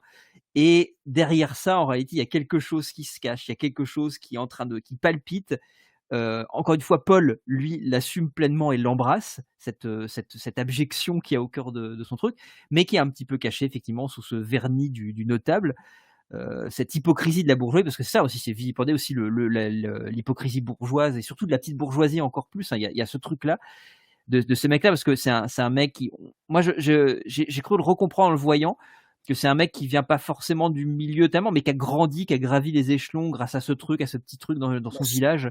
Un parvenu absolu, quoi. Totalement. Il a profité de la situation, il est devenu un sorte de pseudo-riche local, et alors il domine tout, quoi. Peut-être qu'il est méprisé, ces gens de base, en plus. Donc, totalement. Mais ce qui est intéressant dans tout ça aussi, c'est il y a une citation à la fin de la Bible, l'Ecclésiaste, qui elle est très connue en plus. C'est il faut que la bête meure, d'où le titre évidemment, mais l'homme aussi. L'un et l'autre doivent mourir, mais l'homme et la bête, parce qu'au final, derrière la bête se cache l'homme. L'homme est-il le mal intrinsèque? Est-ce que dans l'être humain, le mal est là, quoi? Finalement, on en revient à des préceptes religieux et tout. Le mal serait un péché humain, tout ça, blablabla, et tout. Le démon, le diable, bon, il ne fait que faire ressortir le mal qu'on a chacun d'entre nous. Bon, ça, après, Oui, c'est tout à fait. questionner le péché pour mieux, évidemment, manipuler le croyant et tout. On va pas rentrer dans les détails, mais c'est toute cette idée. En plus, en ce moment, je suis en train de lire, et je le dévore, le bouquin David Chicode de Dan Ah oui, Brown. oui. Voilà. C'est très conspi et tout, mais j'aime beaucoup. J'aime cette idée-là. Mais c'est vrai, Ouais. il faut que la bête meure, mais l'homme aussi, finalement, à la fin, la bête et l'homme meurent. Tout meurt, en fait. Tout le Enfin, monde, mais oui, quelque part, il meurt pas, le personnage de Michel Duchossois, mais il disparaît. C'est encore pire. Il disparaît sur les flots. On sait même pas, en fait. Voilà. C'est on sait très même pas si, oui, intéressant. tout à fait. Ouais. Et alors, là-dedans, effectivement, tu disais les hommes avec un petit H, effectivement, toutes les victimes, principalement, en réalité, sont les femmes autour de ça. C'est ça qui est assez terrible, c'est Ou qu'il n'y a les pas enfants. une seule femme, ou les enfants, voilà, effectivement, Ouais. qui sont Ah oui, vraiment, l'épouse. On en parlera de l'épouse, oui, la pauvre. Voilà. voilà, la sœur d'Hélène qui est, bon, pour le coup, qui est vraiment peut-être c'est peut-être celle qui d'ailleurs reçoit les, quoique, en fait, en réalité, il y a un vrai parallèle qui est fait entre ce que fait subir Marc quand il est très en colère pour le nounours de son fils, qui effectivement il frappe Hélène, mais il va jusqu'à l'étouffer en fait, même parce il serre son cou très fortement, et elle lui pardonne malgré tout. Et on a ces mêmes relations aussi entre Paul et donc la sœur d'Hélène pour le coup, où alors il la torture psychologiquement principalement, mais bon, on comprend très bien qu'il y a certainement bien plus que ça. Et en la torturant vraiment psychologiquement, elle revient quand même toujours vers lui. Donc il y a ce truc, ce mécanisme d'emprise qui est fou. Et je dirais que Marc devient un personnage aussi qui a une emprise incommensurable sur Hélène quand même. Il y a un truc qui est très très bien. Il y a vraiment un jeu de miroir entre les deux, qui est un jeu de miroir plus ou moins déformant entre Paul et Marc, qui est assez terrifiant dans le rapport qu'ils entretiennent aux femmes aussi. Mais à chaque fois qu'il y a une femme de toute façon qui apparaît à l'écran dans le film, elle est pour la plupart, elle est souvent dans une position de victime ou humiliée par l'un des hommes du film. Donc c'est-à-dire que ce soit et c'est terrible, c'est terrible. Et il y a la mère aussi, la mère de Et Paul, il y a la qui mère, pardon. visiblement, Autant pour moi. alors elle, elle, J'ai on oublié sent la que c'est un mère. peu l'archétype de la mère qui a surprotégé et surcouvé un fils quand on est devenu horrible. Enfin, c'est une question aussi. Peut-être Ça que ressemble à l'origine ça. du mal est là aussi en partie, peut-être Ah, pour la fameuse citer Sébastien origine du Marnier. mal. Voilà. Voilà, très très très bon film de Sébastien Marnier, Très, très bon. très chabrolien d'ailleurs, au Totalement. passage. Donc, tout est lié. De quelle région êtes-vous? Tu ne vas pas, tu me dis tout l'envol. Je suis née en Bretagne. Ah. Et vous avez T'as encore de la famille là-bas? Ma grand-mère et ma sœur. Et des amis? Pas beaucoup. Mon beau-frère. Mais pourquoi tu le considères pas comme quelqu'un de ta famille? Non. Si. Pas d'importance. Où il habite ton beau-frère? Il habite à Quimper. Il est garagiste. C'est malin. Excuse-moi. Excuse-moi, j'ai jamais su me servir de mes 10 doigts. Attends.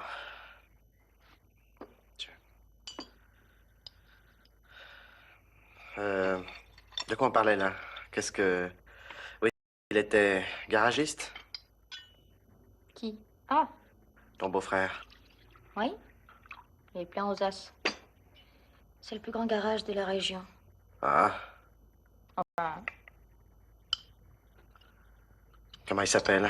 Je le connais peut-être, tu sais, je vais souvent en Bretagne, c'est une région que j'aime beaucoup. Paul de Cour. Ça m'étonnerait que tu le connaisses. Non, je connais pas, non. Justement, ce que je te propose, c'est qu'on passe à la séquence. Comme tu as parlé de la maman, elle est très importante dans cette séquence-là. Donc, j'ai choisi juste, quand je me permettrai, je la mettrai en faux, puis je vais te laisser justement, Julien, en dire ce que tu en penses et ce que tu peux en dire. Pour le coup, tu l'as très bien dit tout à l'heure, ça arrive à 40 minutes du film. Marc a commencé à entretenir une relation plutôt sérieuse avec Hélène, qui a fini justement par l'amener dans sa famille, parce qu'il a discuté avec elle, il se renseigne sur Paul, pourquoi elle ne le voit plus, qu'est-ce qui se passe. C'est en gros, c'est grâce à elle qu'il prend contact avec Paul en réalité. C'est comme on l'a dit, il la manipule globalement pour pouvoir rentrer dans la famille. Et donc il a passé un premier week-end. Alors c'est marrant parce que la question de la temporalité est très bizarre dans le film aussi. Tu disais tout à l'heure que Marc pardon, est vraiment en dehors de tout. Quand on suit son récit, il est presque même en dehors de la temporalité. Il y a la temporalité concrète, elle est très bizarre dans le film. On ne sait pas sur combien de temps ça s'étale. Leur amitié avec Paul, comment elle évolue. Ils viennent très vite amis, mais on ne sait pas si c'est vraiment très vite. On ne sait pas s'ils retournent en ville après, combien de temps ils restent dans la famille. C'est très étrange. Toujours est-il que on arrive dans cette famille et il y a le premier repas, donc pour le coup. Paul n'est pas encore arrivé. La mère de Paul est présente et elle dit que justement il va pas tarder à arriver. Autour de la séquence, en réalité, je dis que c'est séquence, en fait, c'est un extrait il y a 2 séquences en réalité distinctes, mais qui s'enchaînent. Une première qui est l'apéritif, on va dire ça comme ça, où les membres, un petit peu les convives, se regroupent sans Paul. Et puis ensuite, il y a l'arrivée de Paul qui va faire la jonction entre les deux, et on bascule sur la séquence du repas par la suite, où là, pour le coup, Paul est vraiment le maître de cérémonie, si on peut dire ça comme ça. Très, très belle ellipse, hein, d'ailleurs. Paul arrive et hop, on est au repas. T'as l'impression que... Non mais alors, c'est terrible parce que avant Paul, on est dans une sorte de théâtre de l'absurde irréel, d'une conversation. D'ailleurs, c'est filmé comme une pièce de théâtre. Ils sont assis presque face à la caméra, un peu ouvert comme ça. Enfin, c'est très étrange la disposition déjà. Avec un plan séquence.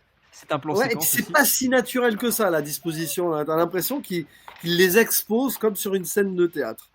Et c'est à vérifier, mais j'ai eu cette impression un peu étrange avec la mère qui est un peu à côté, qui ne prend pas trop à part au truc. Et alors ça parle météo, tourisme local, oh là là, et tout, avec des relents réac bourgeois, tu sais déjà de l'époque et tout. Nouveau roman, vous connaissez Sarraute et tout, oh là là, et tout. Et tu sens en plus qu'il joue le rôle d'autre forme d'écrivain. Il dit pas qu'il fait des cours pour enfants, du coup. Enfin, je crois pas, il me semble pas. Non, parce il joue sur son alter ego. Il joue sur son alter ego quand même, parce qu'il y a, je redis juste un truc très vite, je fais quelques secondes, je te laisse reprendre juste après, mais il y a ce côté aussi où dans le film de vengeance, souvent il y a des personnages qui ont un alter ego aussi. C'est le côté très justicier aussi, et il a ce truc-là un peu justicier. Voilà, je t'excuse, ça m'est venu juste là, Julien, je t'en prie. Il est dans son jeu, quoi. Dans le jeu, et les autres jouent aussi, c'est-à-dire qu'ils jouent, ils parlent de trucs, mais inutiles. Pourquoi, en fait? Parce qu'ils n'ont pas leur ancrage dans ce réel qui est Paul. C'est-à-dire que c'est des gens, ils détestent Paul. Paul, il est détesté, mais il est craint. Et c'est lui qui fait la pulsation du réel. C'est-à-dire que sans eux, ces gens ne sont rien. Voilà. C'est la bourgeoisie de province, ils attendent leur chaperon, là, en mode, vous voyez, et quand Paul arrive, alors, il débarque en gueulant, en râlant, on sait pas trop contre quoi. Alors, tu vois, le gars, il est jamais content, voilà, quand il arrive. Mais contre une des pauvres domestiques, après, qu'on retrouvera par la suite, suite, voilà. Mais c'est terrible, ça, c'est le nouveau riche, quoi. Il gueule et tout, et il brise cette conversation-là en mode, puis alors, à peine, il faut voir comment il salue les gens. Marc, Marc, il est là en mode, comme si on se connaissait, mais on se connaît pas, on s'est pas quitté, mais voilà. Et en fait, il arrive, voilà, il est là, il est en terrain conquis. Voilà. C'est Paul le conquérant, et tout le monde se tait, tout le monde après, plus personne ne moufte après. Et transition au repas, il y a que lui qui jacte, et il jacte, et le ragoût et tout. Eh ben c'est de la merde, et tout ça. Tu sais, c'est Jean-Pierre Coff avant l'heure. Mais c'est horrible comment il humilie son épouse devant tout le monde. Et elle est là, mais tu sais, non, mais. Et donc là, en plus, il parle de viande du boucher, donc ça annonce son métier d'après. Il y a une scène dans le boucher là, de mariage au début où il découpe la viande. C'était terrible. Et c'est terrible. En plus, il donne une grosse baffe à son fils qui a renversé un verre. Enfin, en fait, on est dans la caricature de l'être abject. D'ailleurs, je crois qu'en voix off, le personnage de Michel Duchossois le dit. Dans la séquence suivante, effectivement, quand il est en train d'écrire. Et en fait, c'est terrible de voir comment ils sont sous l'emprise, comme tu dis, c'est comme hypnotiser ces gens-là. Et quand il n'y a pas Paul, ça parle de tout et n'importe quoi, mais de façon totalement inintéressante. On sent le malaise d'ailleurs dans la conversation. Il y a des petits moments de silence en mode. Vous trouvez pas qu'il fait chaud pour la saison? Des conversations qu'on a déjà connues en famille, tu sais, quand on attend un invité en retard, on dit bon. Vous avez vu l'autre jour là, l'émission là, sur les pieuvres géantes Moi j'ai déjà connu ça, tout le truc, on sait plus quoi dire. On attend juste celui qui va parler. On attend celui qui parle d'habitude. Qui est ancré avec ses grosses pattes dans le réel, mais des fois dans un réel abject du coup. C'est vrai qu'il y a ce truc-là, et puis je trouve que tu dis très bien que c'est lui qui vient tout casser cette pseudo-conversion. On parle de la pluie en Bretagne, effectivement, qui fait pas très beau en Bretagne, qu'il y a des embouteillages à Paris, donc ils sont vraiment des lieux communs. Ah oui, il y a un truc Hidalgo avant l'heure, tu sais. Là. Oui. Il y a Hidalgo les origines avant. Et c'est hyper bien. Et en plus, ce qui est intéressant, c'est comme il tourne ça en plan séquence. Le plan séquence, ça permet de faire durer ces moments-là, puisqu'il ne les coupe pas. Donc tous les moments de gêne, on y assiste. Il y a vraiment cette impression de temps réel avec la gêne qui est suscitée par le plan séquence. Et Paul vient couper la conversation et en même temps, il coupe le plan séquence. En fait, c'est son arrivée. Ça se termine sur la fin du plan séquence avec un travelling qui balaie tous les convives les uns après les autres, qui sont effectivement, tu dis très bien, tous presque face à la caméra, disposés pour que la caméra les filme. Et la mère qui fait la gueule et qui est à l'extrême droite du cadre, enfin de la à l'extrême droite, ça lui va bien. Et on la rejoint et on entend la voiture le long de ce travelling qui arrive, qui est encore une fois Paul et la voiture, c'est quasiment la même chose. Et ça nous vient nous rappeler que c'est bien lui qui conduisait la voiture. Et on arrive sur le visage de la mère qui dit Paul arrive, et là c'est le seul moment où elle parle de la séquence, et c'est le seul moment où elle a le visage qui s'éclaire parce que son fils est là. Et ensuite donc le plan séquence se coupe et on a une sorte de chant contre chant avec la porte, avec effectivement d'un côté Paul qui gueule. À chaque chant contre chant, on se rapproche de la porte et on se rapproche du visage de Michel Duchossois pour les mettre finalement en face à face par le montage. Et c'est super intéressant. Et on termine effectivement, on sait qu'il a déglingué la pauvre, une des pauvres domestiques qui a rien demandé. On ne sait pas pourquoi il l'engueule, mais il l'engueule. Et la transition à la séquence suivante, c'est un très gros plan sur sa main qui est en train de caresser la cuisse de la domestique. Non, c'est la domestique qui est en train de servir à, il sert à manger, il sert les plats. Et c'est encore pire. C'est encore pire. C'est horrible. Bon bref. Non, mais c'est l'horreur visuelle, enfin dans les gestes, dans les paroles, dans les actes. Et on sent que Jean-Yann, c'est une scène extraordinaire de cinéma, ça. Je pense qu'il y a une vraie jouissance pour le coup aussi, de manière métafilmique, il y a une vraie jouissance à jouer ce type de personnage. Ça va être assez jubilatoire à jouer parce que le personnage est horrible et il n'y a aucune limite, donc je pense qu'il y a un vrai amusement malgré tout qui se fait. Et tu sens qu'il s'amuse dans ce qu'il fait. Il fait le méchant, et je pense que c'est un personnage qui doit être quand même assez jubilatoire à interner au cinéma, quoi. Et puis après, il lit aussi l'un des poèmes de sa femme en se moquant d'elle. Non, c'est horrible. Voilà. Il y a tout qui va pas, quoi. C'est-à-dire qu'en plus, c'est un nouvel invité et tout, et il humilie déjà sa femme de facto devant ce nouvel invité pour marquer son territoire, en fait. Il montre qu'il est le patron.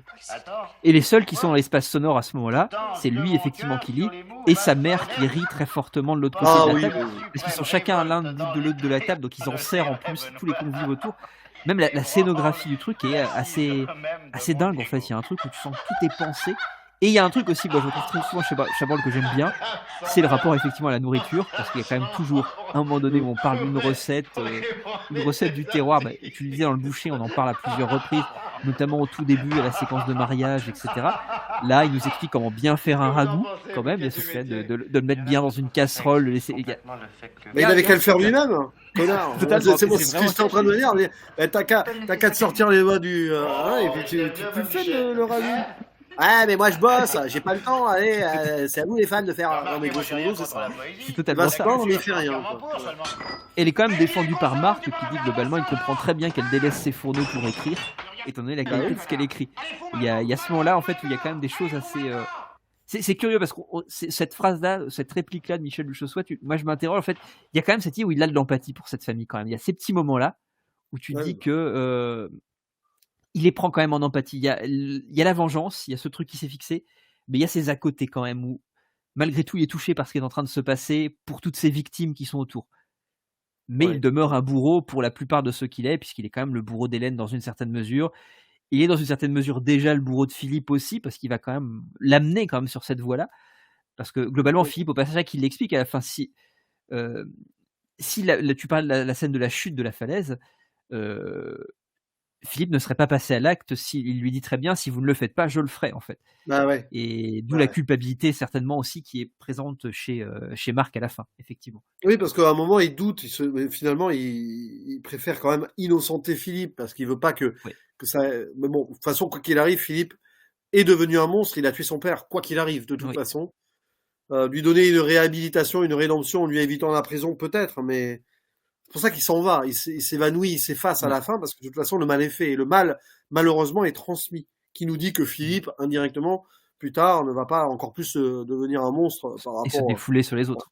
Voilà, donc c'est, quoi qu'il arrive, le mal est fait. Donc, il ne peut plus rien faire, donc il s'en va, mais il s'oublie. Il se suicide même pas. Il doit partir, il doit cesser même d'avoir existé. J'ai presque envie de dire, c'est comme s'il essayait, en disparaissant, de faire en sorte que ce qui s'est passé ne s'est jamais passé. Mais bon, s'il avait su, il serait pas parti pêcher avec son fils au début du film, quoi. Non mais tout part de là. Aussi bien, il est coupable aussi. C'est marrant, il part à la mer à la fin quand même quand on y pense. Là où son fils, ils sont allés à la mer pour la pêche et tout. Enfin bon, Ouais. il y a mais bon, c'est terrible. À la fin, il y a aucune porte de sortie possible, quoi. Ouais, Mais, mais il se laisse pas arrêter. Il se laisse pas arrêter parce que s'il s'en va comme ça, c'est pour pas que probablement qu'il y ait un procès, que Philippe dise mais non, je suis innocent. Donc je pense que c'est pour ça qu'il s'en va aussi.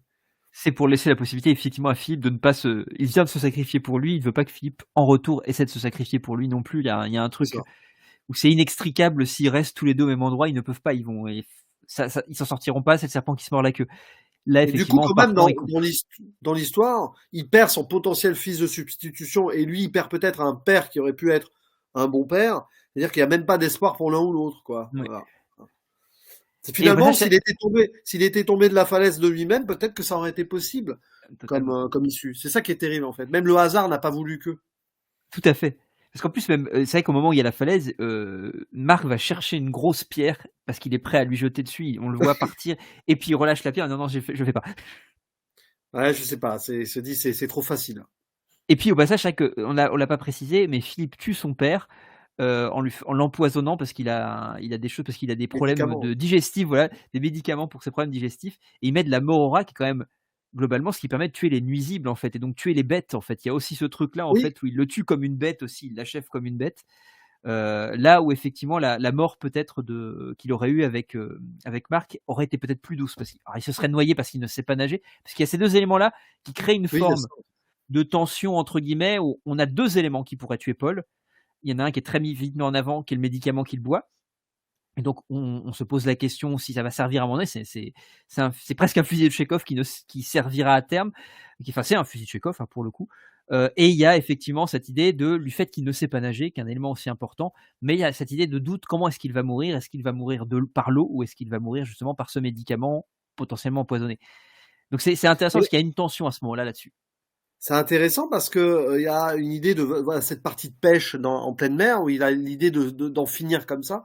Ça m'a indirectement rappelé un autre film de monstre et qui est issu d'un roman monstrueux aussi, hein, Monsieur Ripley, Plein Soleil.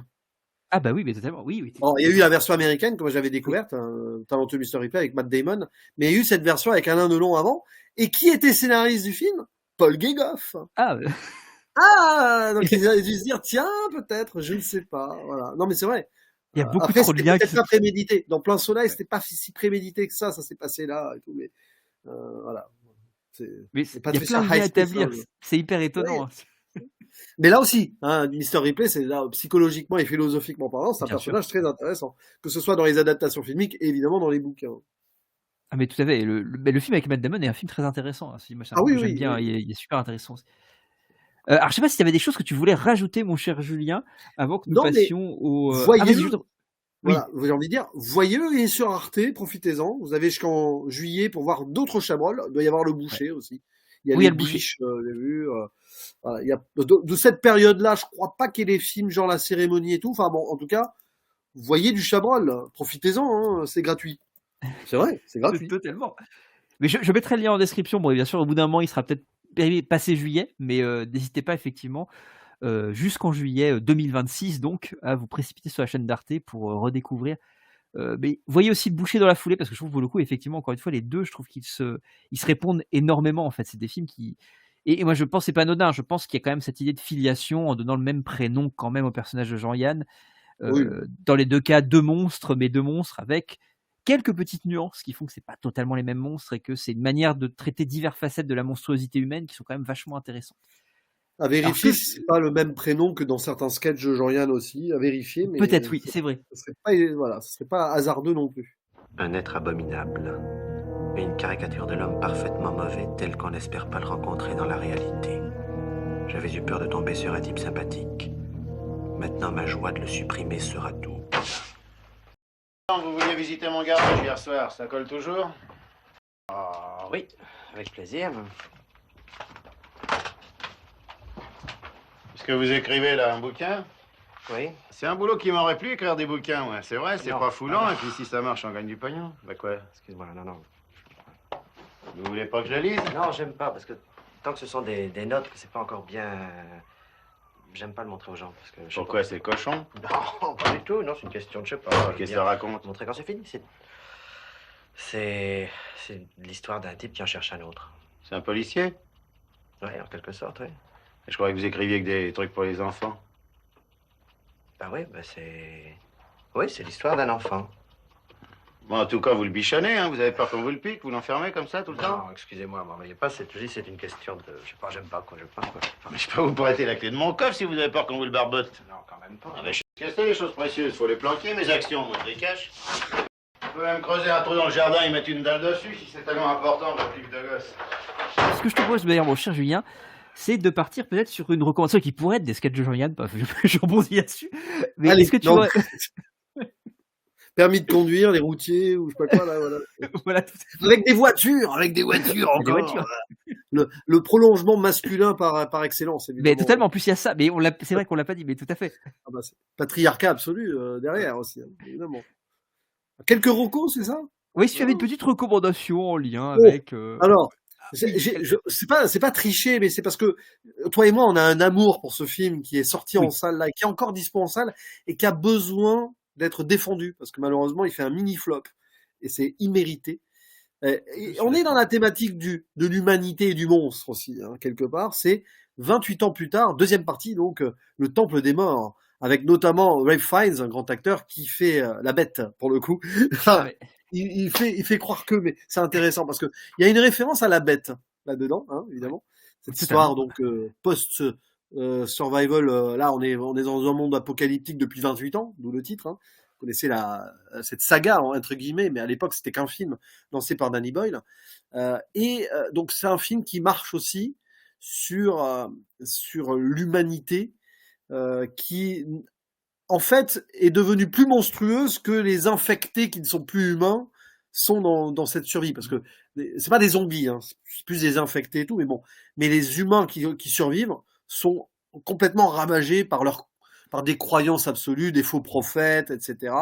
Et pourtant, il en reste un là-dedans qui garde son humanité et qui veut remettre de l'humanité dans ses infectés et aller chercher l'humanité au fond du monstre. C'est passionnant, ça. Ouais, et c'est un film, je vais pas parler de Guillermo del Toro, mais vu la trajectoire du monstre alpha principal, je pense qu'il aurait aimé certaines choses.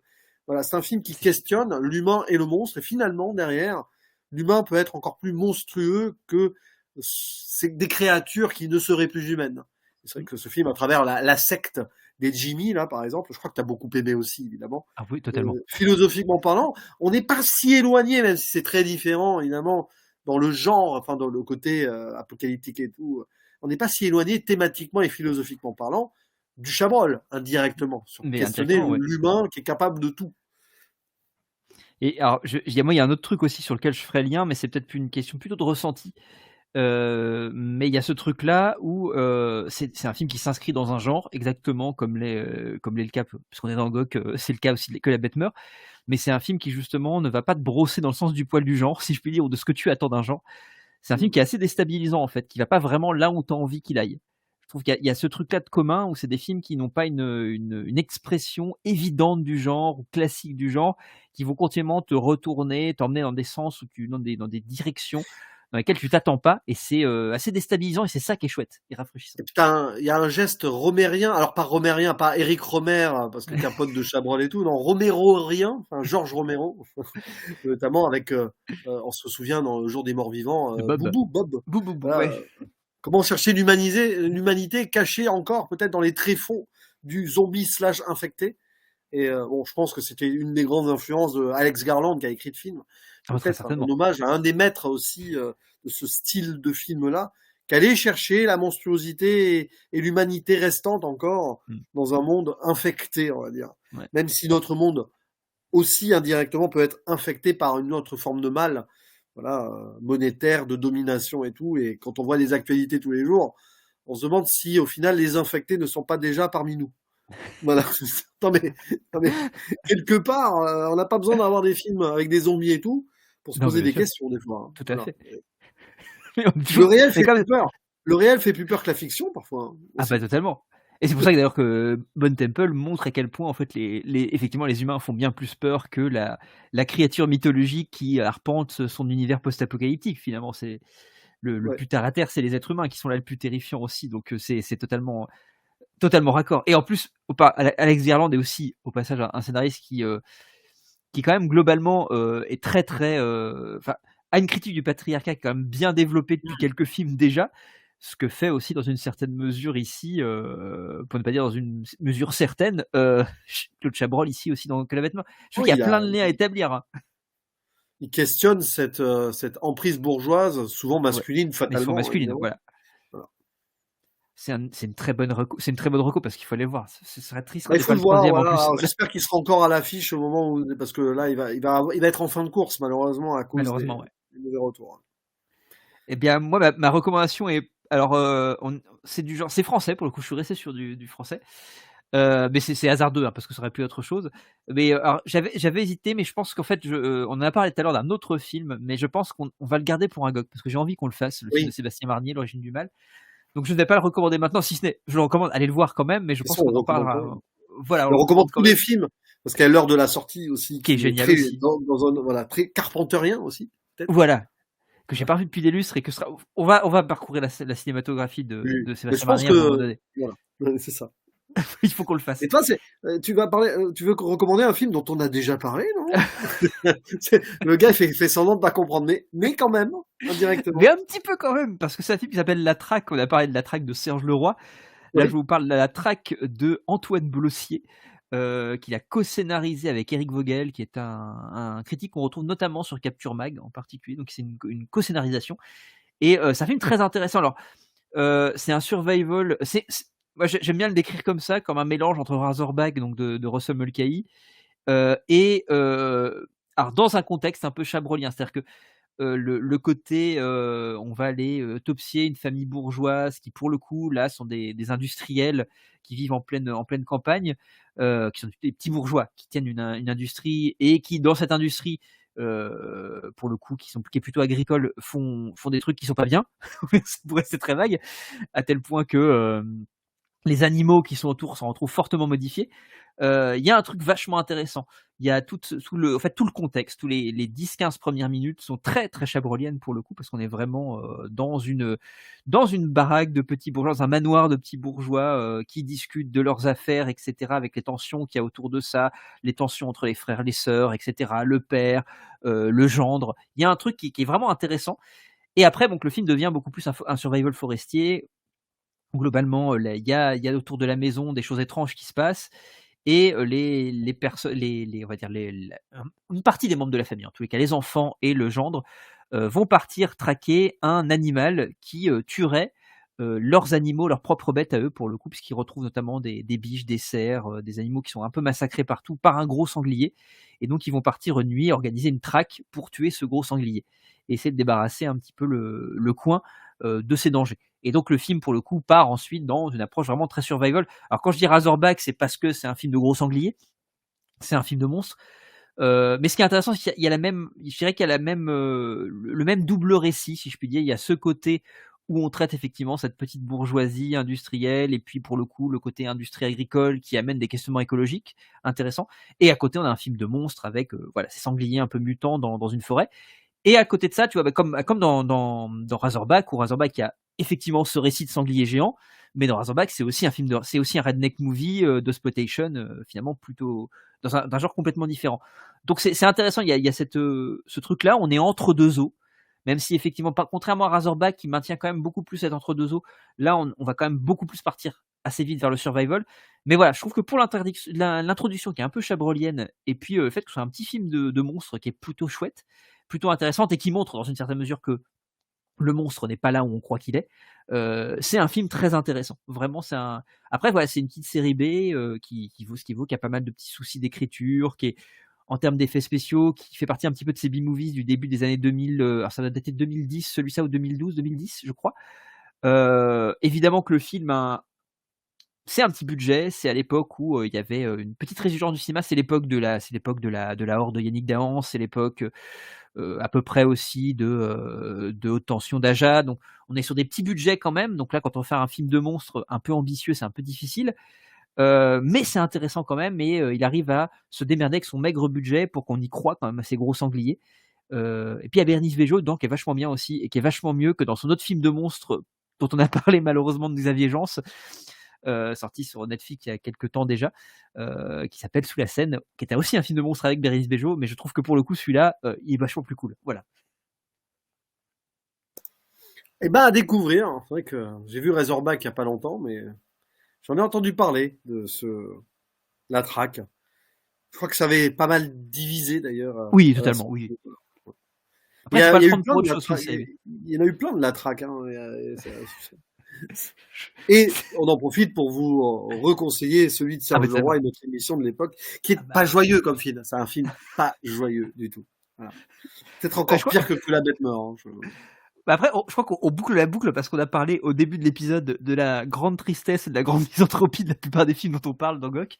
Eh ben, on reboucle dessus. Effectivement, c'est pas rigolo ce dont on parle tout le temps. Et non, mais bon, après, on en discute. Et c'est voilà. Vaut mieux que ça Totalement. arrive dans des films. Tu vas me dire. Ben, totalement. Ouais. Et ça suscite la réflexion.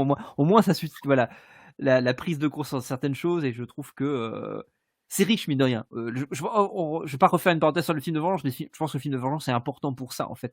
Quand il n'est pas une glorification de la vengeance, évidemment, même si ça peut être rigolo dans certains contextes, quand on. Ouais. Pas plus Quand tard on- que le jour où on enregistre, là, pas plus tard que le matin du jour où on enregistre, j'ai découvert Tatouage, un Ah, film bah, japonais. incroyable film.